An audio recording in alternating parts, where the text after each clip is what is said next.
दोस्तों आज की इस वीडियो में हम लोग श्री रेणुका शुगर स्टॉक के बारे में बात करने वाले हैं। आज के दिन यानी ट्यूसडे के दिन ये स्टॉक ने 12% तक जंप लगाई है जब ये वीडियो बना रहा हूँ और इसके वॉल्यूम्स भी काफ़ी तगड़े आए हैं। 3 करोड़ से भी ज़्यादा के वॉल्यूम्स इस स्टॉक ने अभी तक जब मैं वीडियो बना रहा हूँ तब तक दिखाए है।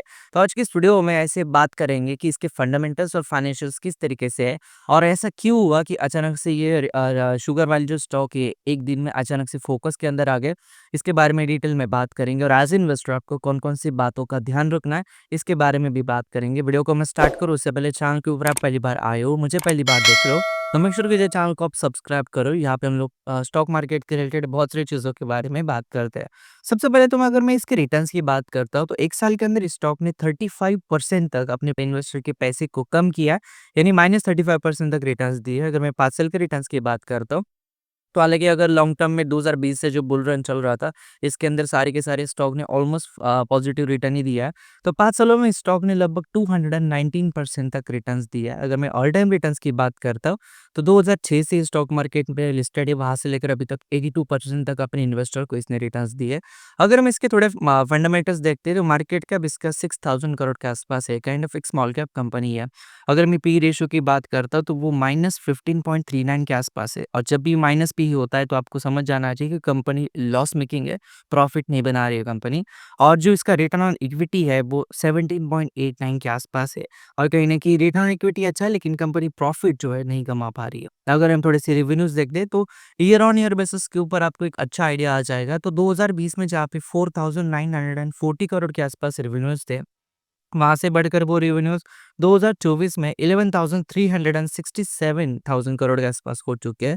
तो काइंड ऑफ एक 3x ग्रोथ पिछले 5 सालों में इसके रेवेन्यूज़ के अंदर आई है, जो कि बहुत अच्छी बात है।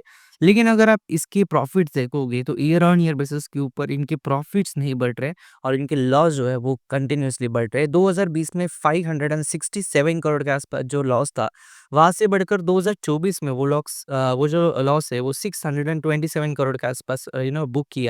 और कहीं न कहीं इससे एक आपको चीज़ पता चलती है कि ये कंपनी का जो रेवेन्यूज़ है वो बढ़ रहे हैं, लेकिन कंपनी का लॉस जो है वो कम नहीं हो रहे। और कहीं न कहीं इसके लिए सबसे बड़ा जो रीज़न है वो है गवर्नमेंट के रेगुलेशंस। हालाँकि इसके बारे में हम आगे बात करेंगे। सबसे पहले हम थोड़े शेयर होल्डिंग पैटर्न को देखते हैं। प्रमोटर के पास 62% के आसपास स्टेक है, रिटेलर के पास 23.98 का परसेंट के आसपास स्टेक है, डीआईएस के पास 10% के आसपास स्टेक है और एफएस के पास 3.37% के आसपास स्टेक है।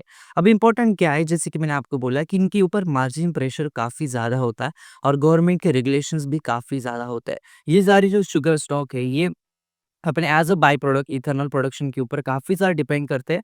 और अगर इथेनॉल प्रोडक्शन बढ़ता है या फिर इथेनॉल प्रोडक्शन के लिए अगर रेगुलेशन बहुत ईज़ी हो जाते, तो कहीं न कहीं इन सारे स्टॉक्स के लिए ये काफ़ी पॉज़िटिव बात होती है। लेकिन जब भी कोई इथेनॉल प्रोडक्शन के लिए कोई रेगुलेशन बहुत स्ट्रिक्ट हो जाती है, तो उनके जो प्रॉफिट्स है, वो नहीं बढ़ पाते। आज के दिन इसने 12% की जो जंप लगाई है, ये कहीं न कहीं इसी रीज़न की वजह से लगाई है, बिकॉज़ गवर्नमेंट ऑफ इंडिया ने जो डिसीज़न लिया है कि इथेनॉल प्रोडक्शन के लिए आने वाले दिनों में और ज़्यादा रेगुलेशन जो है वो कम हो जाएँगे और एक नए इथेनॉल प्रोडक्शन के लिए रेगुलेशंस ओपन अप हो जाएँगे। तो कहीं न कहीं इस वजह से ये जो इथेनॉल के जितने सारे इथेनॉल प्रोडक्शन जो कंपनीज़ है, शुगर स्टॉक्स है, ये सारे के सारे आज ट्यूज़डे के दिन काफ़ी ज़्यादा फ़ोकस के अंदर है।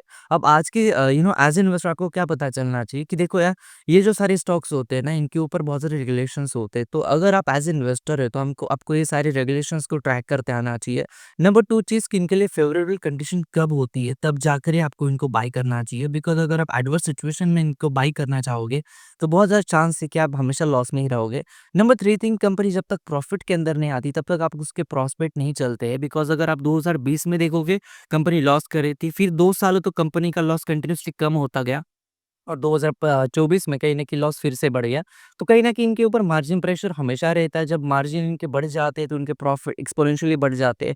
जब इनके मार्जिन घट जाते हैं, तो कंपनी लॉस में आ जाती है और इनका नेचर भी कुछ इस तरीके से होता है कि loss to profit, profit to loss, ऐसी ये कंपनी चलती रहती है। तो एज़ इन्वेस्टर आपको इन सब चीज़ों को थोड़ा रेडी भी रहना चाहिए और थोड़ा with the cautious with the regulations, कहीं न कहीं आपको इन सब चीज़ों में डिसीजन लेना चाहिए, बिकॉज़ ये नॉर्मल स्टॉक की तरह बिहेव भी नहीं करते।